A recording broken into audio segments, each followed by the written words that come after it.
This veggie risotto tastes like summer in a bowl, a perfect side for your barbecue this year. First, salt a large pot of boiling water, then place a metal strainer inside. We're using this to blanch our veggies, starting with asparagus separated into the diced stalks and the tips cut into about 2-inch pieces. Once they've cooked for about 3 minutes, remove and rinse under cool water to stop the cooking process, then repeat this for trimmed sugar snap peas split in half.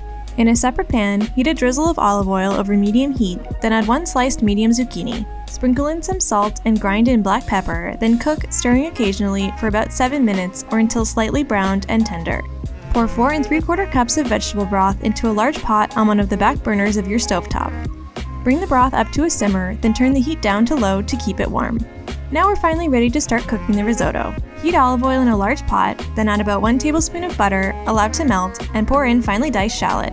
Cook this down for a few minutes until tender, then add Arborio rice and stir to coat in the shallots, oil, and butter. Next, pour in a 1/4 cup of dry white wine. Don't worry, the alcohol gets cooked out and just leaves behind the flavor.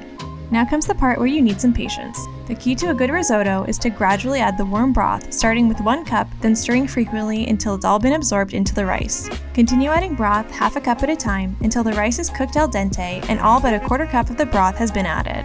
Add fresh lemon zest and lemon juice, which gives this dish a wonderful brightness and balances out the richness usually associated with risotto. Finally, it's time to add back your cooked veggies to heat them back up, followed by another tablespoon or so of butter. Once the butter has melted, pour in the 1/4 cup of reserved broth, then turn off the heat and add about 1/2 cup or more of grated Parmesan cheese. After that's combined, add finely diced chives, season with more salt and pepper to taste, then you're ready to serve. It's true, it might take a while to prepare and a lot of stirring, but that creamy texture you get, combined with the fresh smack of lemon and summer veggies, makes it totally worth it. Give it a try at home, and while you're still here, check out one of these other amazing recipes.